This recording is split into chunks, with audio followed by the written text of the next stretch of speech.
ओम शांति। 24 अक्टूबर 2025। बाबा के महावाक्य। मीठे बच्चे, बाबा आए हैं तुम्हें घर की राह बताने। तुम आत्म अभिमानी होकर रहो तो यह राह सहज देखने में आएगी। प्रश्न: संगम पर कौन सी ऐसी नॉलेज मिली है जिससे सत्युगी देवताए मोहजीत कहलाए? उत्तर: संगम पर तुम्हें बाप ने अमर कथा सुनाकर अमर आत्मा की नॉलेज दी। ज्ञान मिला यह अविनाशी बना बनाया ड्रामा है। हर एक आत्मा अपना अपना पाठ बजाती है। वह एक शरीर छोड़ दूसरा लेती है। इसमें रोने की बात नहीं। इसी नॉलेज से सत्युगी देवताओं को मोहजीत कहा जाता। वहाँ मृत्यु का नाम नहीं। खुशी से पुराना शरीर छोड़ नया लेते हैं। गीत: नयनहीन को राह दिखाओ प्रभु। ओम शांति। मीठे मीठे रूहानी बच्चों प्रति रूहानी बाप कहते कि राह तो दिखलाता हूँ, परंतु पहले अपने को आत्मा निश्चय कर बैठो। देही अभिमानी होकर बैठो तो फिर तुमको राह बहुत सहज देखने में आएगी।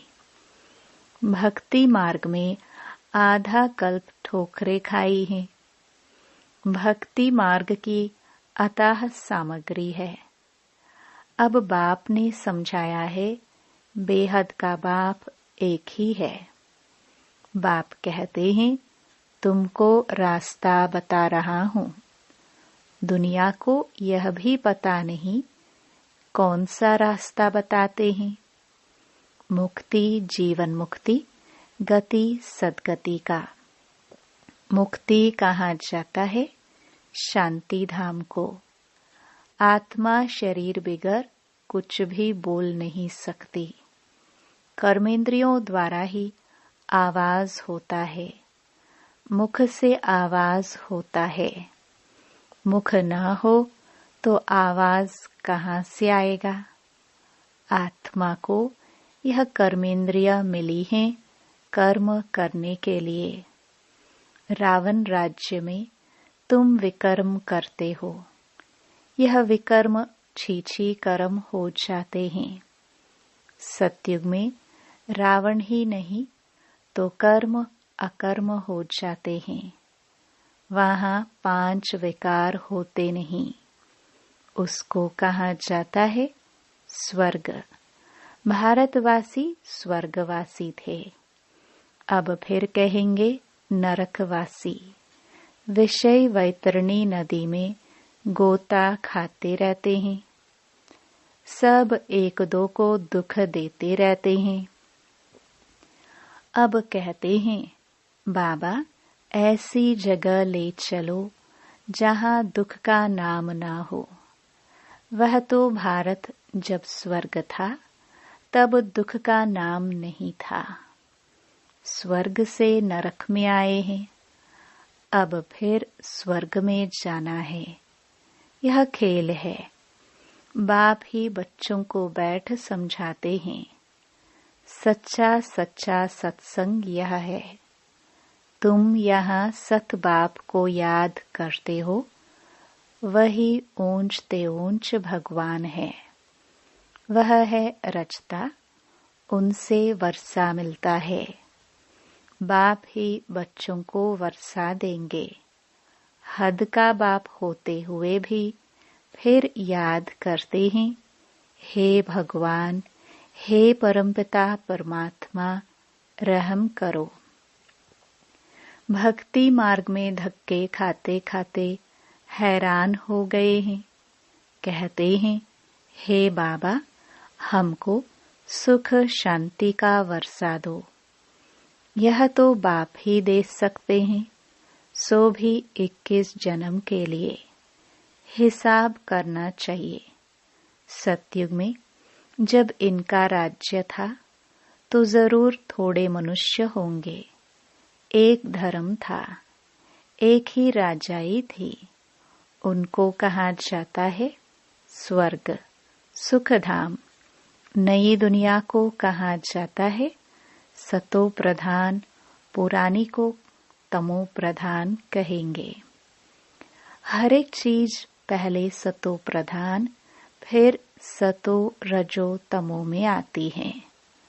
छोटे बच्चे को सतो प्रधान कहेंगे। छोटे बच्चे को महात्मा से भी ऊंच कहा जाता है। महात्माएं तो जन्म लेते, फिर बड़े होकर विकारों का अनुभव करके घर बार छोड़ भागते हैं। छोटे बच्चों को तो विकारों का पता नहीं है, बिल्कुल इनोसेंट है, इसलिए महात्मा से भी ऊंच कहा जाता है। देवताओं की महिमा गाते हैं सर्वगुण संपन्न। साधुओं की यह महिमा कभी नहीं करेंगे। बाप ने हिंसा और अहिंसा का अर्थ समझाया है। किसको मारना, इसको हिंसा कहा जाता है। सबसे बड़ी हिंसा है काम कटारी चलाना। देवताएं हिंसक नहीं होते, काम कटारी नहीं चलाते। बाप कहते हैं अब मैं आया हूँ तुमको मनुष्य से देवता बनाने। देवता होते हैं सतयुग में। यहाँ कोई भी अपने को देवता नहीं कह सकते।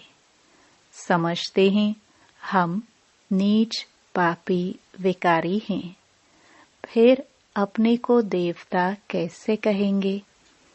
इसलिए हिंदू धर्म कह दिया है। वास्तव में आदि सनातन देवी देवता धर्म था। हिंदू तो हिंदुस्तान से निकाला है, उन्होंने फिर हिंदू धर्म कह दिया है। तुम कहेंगे हम देवता धर्म के हैं, तो भी हिंदू में लगा देंगे। कहेंगे हमारे पास कॉलम ही हिंदू धर्म का है। पतित होने के कारण अपने को देवता कह नहीं सकते हैं। अभी तुम जानते हो हम पूज्य देवता थे, अब पुजारी बने हैं। पूजा भी पहले सिर्फ शिव की करते हैं, फिर व्यभिचारी पुजारी बने। बाप एक है, उनसे वर्षा मिलता है। बाकी तो अनेक प्रकार की देवियां आदि हैं, उनसे कोई वर्षा नहीं मिलता है। इस ब्रह्मा से भी तुमको वर्षा नहीं मिलता। एक है निराकार बाप, दूसरा है साकारी बाप। साकारी बाप होते हुए भी हे भगवान, हे परमपिता कहते रहते हैं। लौकिक बाप को ऐसे नहीं कहेंगे, तो वर्षा बाप से मिलता है। पति और पत्नी हाफ पार्टनर होते हैं, तो उनको आधा हिस्सा मिलना चाहिए। पहले आधा उनका निकाल, बाकी आधा बच्चों को देना चाहिए। परंतु आजकल तो बच्चों को ही सारा धन दे देते हैं। कोई कोई का मोह बहुत होता है। समझते हैं हमारे मरने बाद बच्चा ही हकदार रहेगा। आजकल के बच्चे तो बाप के चले जाने पर माँ को पूछते भी नहीं। कोई कोई मातृ स्नेही होते हैं, कोई फिर मातृद्रोही होते हैं। आजकल बहुत करके मातृद्रोही होते हैं। सब पैसे उड़ा देते हैं। धर्म के बच्चे भी कोई कोई ऐसे निकल पड़ते हैं जो बहुत तंग करते हैं। अब बच्चों ने गीत सुना। कहते हैं, बाबा हमको सुख का रास्ता बताओ जहाँ चैन हो। रावण राज्य में तो सुख हो न सके।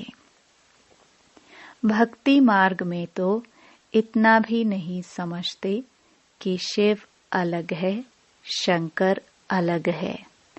बस माथा टेकते रहो, शास्त्र पढ़ते रहो। अच्छा, इससे क्या मिलेगा?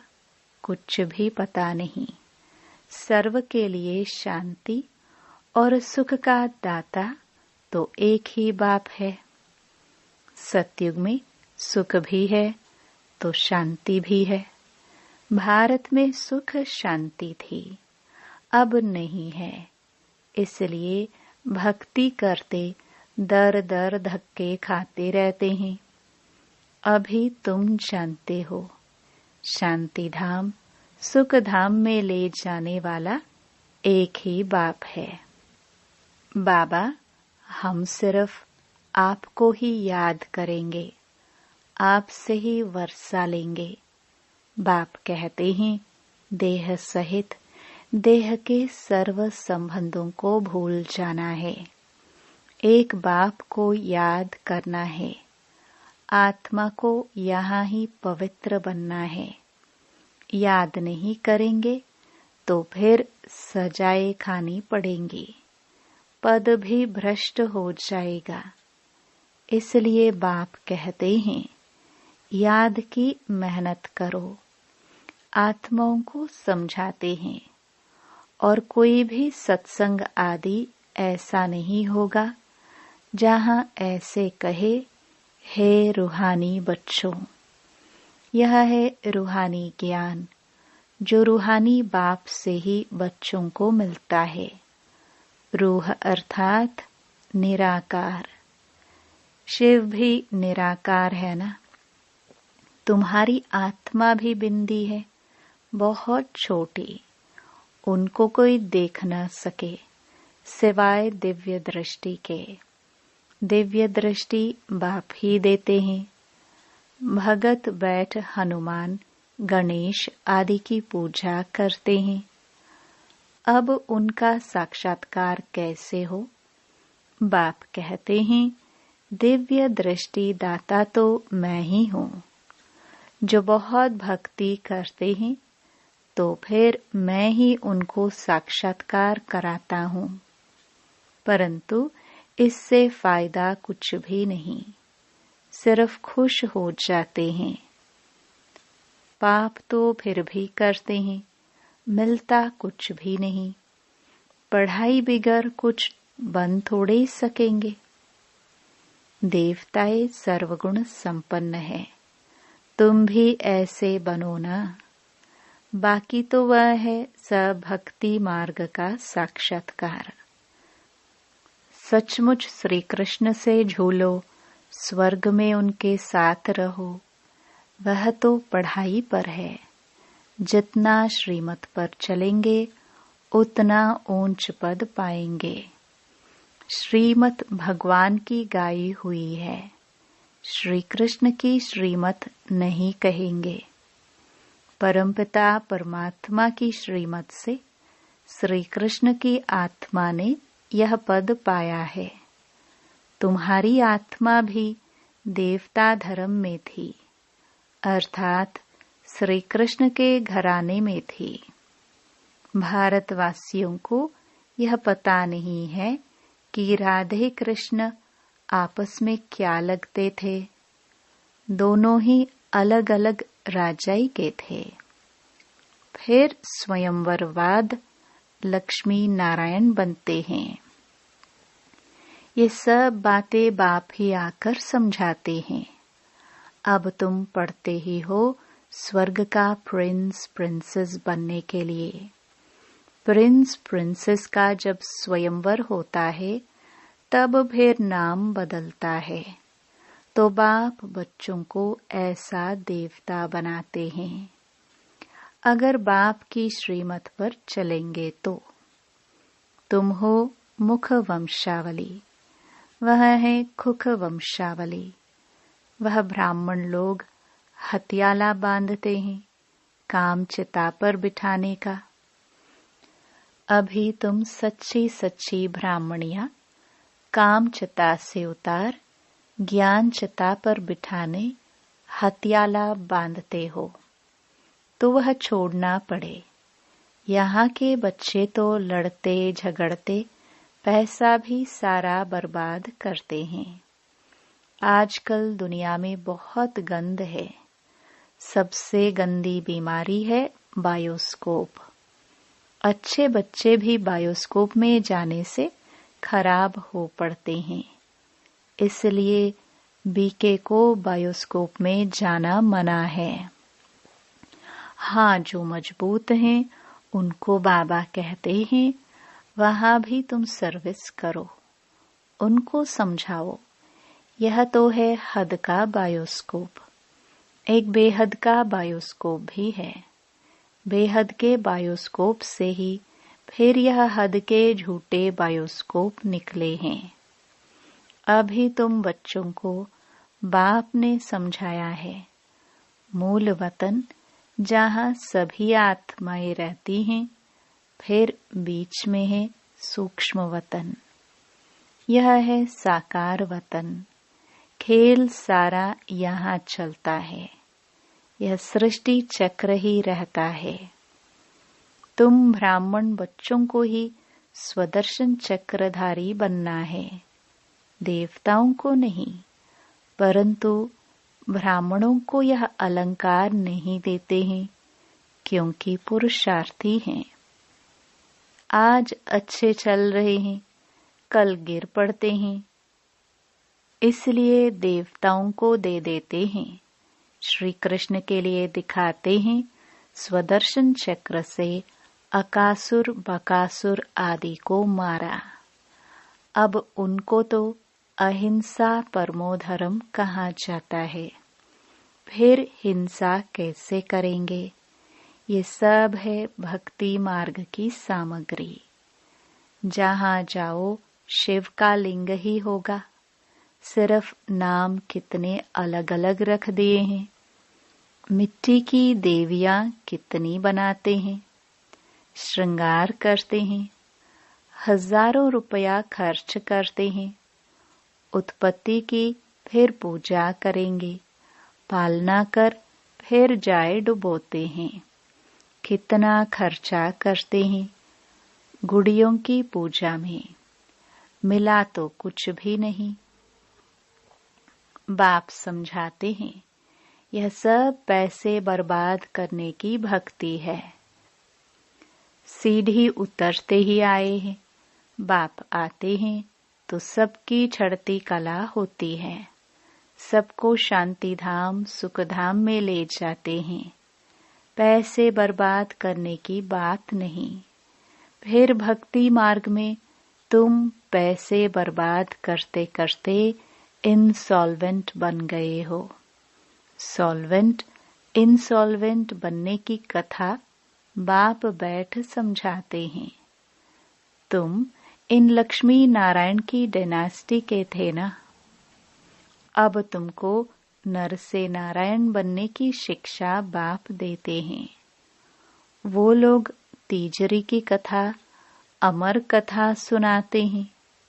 है सब झूठ।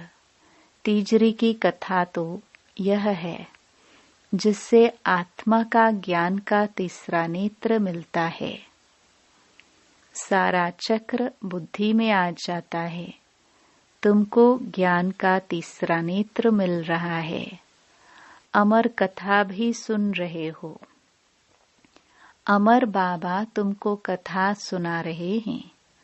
अमरपुरी का मालिक बनाते हैं। वहां तुम कभी मृत्यु को नहीं पाते। यहाँ तो काल का मनुष्यों को कितना डर रहता है। वहां डरने की रोने की बात नहीं। खुशी से पुराना शरीर छोड़ नया ले लेते हैं। यहाँ कितना मनुष्य रोते हैं, वह है ही रोने की दुनिया। बाप कहते हैं यह तो बना बनाया ड्रामा है। हर एक अपना अपना पार्ट बजाते रहते हैं। यह देवताए मोहजीत है ना। यहाँ तो दुनिया में अनेक गुरु हैं जिनकी अनेक मतें मिलती हैं। हर एक की मत अपनी। एक संतोषी देवी भी है जिसकी पूजा होती है। अब संतोषी देवियां तो सतयुग में हो सकती हैं, यहाँ कैसे हो सकती? सतयुग में देवताएं सदैव संतुष्ट होते हैं। यहाँ तो कुछ न कुछ आश रहती है, वहाँ कोई आश नहीं होती। बाप सबको संतुष्ट कर देते हैं। तुम पदम पति बन जाते हो। कोई अप्राप्त वस्तु नहीं रहती जिसकी प्राप्ति की चिंता हो। वहाँ चिंता होती ही नहीं।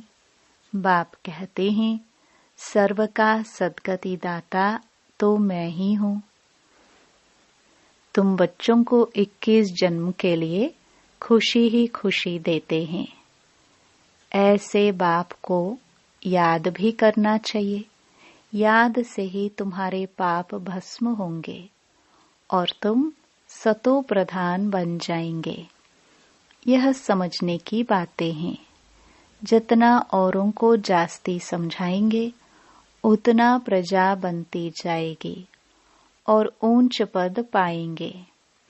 यहाँ कोई साधु आदि की कथा नहीं है। भगवान बैठ इनके मुख द्वारा समझाते हैं। अभी तुम संतुष्ट देवी देवता बन रहे हो। अभी तुमको व्रत भी रखना चाहिए, सदैव पवित्र रहने का, क्योंकि पावन दुनिया में जाना है तो पतित नहीं बनना है। बाप ने यह व्रत सिखाया है। मनुष्यों ने फिर अनेक प्रकार के व्रत बनाए हैं। अच्छा, मीठे मीठे सिखिलदे बच्चों प्रति मात पिता बाप दादा का याद प्यार और गुड मॉर्निंग। रूहानी बाप की रूहानी बच्चों को नमस्ते। धारणा के लिए मुख्य सार। पहला, एक बाप की मत पर चल, सदा संतुष्ट रह, संतोषी देवी बनना है। यहाँ कोई भी आश नहीं रखनी है। बाप से सर्व प्राप्तियां कर पदम पति बनना है। दूसरा, सबसे गंदा बनाने वाला बायोस्कोप सिनेमा है। तुम्हें बायोस्कोप देखने की मना है। तुम बहादुर हो तो हद और बेहद के बायोस्कोप का राज समझ दूसरों को समझाओ। सर्विस करो। वरदान, पुरुषार्थ और सेवा में विधि पूर्वक वृद्धि को प्राप्त करने वाले तीव्र पुरुषार्थी भव। ब्राह्मण अर्थात विधि पूर्वक जीवन। कोई भी कार्य सफल तब होती है जब विधि से किया जाता है। अगर किसी भी बात में स्वयं के पुरुषार्थ या सेवा में वृद्धि नहीं होती तो जरूर कोई विधि की कमी है। इसलिए चेक करो कि अमृत वेले से रात तक मनसा वाचा कर्मणा वह संपर्क विधि पूर्वक रहा, अर्थात वृद्धि हुई। अगर नहीं तो कारण को सोचकर निवारण करो, फिर दिल शिकस्त नहीं होंगे। अगर विधि पूर्वक जीवन है तो वृद्धि अवश्य होगी और तीव्र पुरुषार्थी बन जाएंगे। स्लोगन: स्वच्छता और सत्यता में संपन्न बनना ही सच्ची पवित्रता है। अव्यक्त इशारे। स्वयं और सर्व के प्रति मनसा द्वारा योग की शक्तियों का प्रयोग करो। जहाँ वाणी द्वारा कोई कार्य सिद्ध नहीं होता है तो कहते हो यह वाणी से नहीं समझेंगे। शुभ भावना से परिवर्तन होंगे।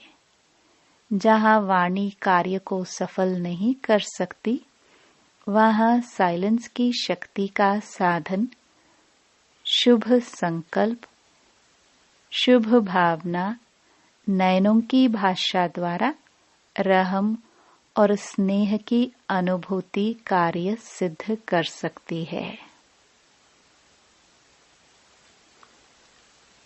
ओम शांति।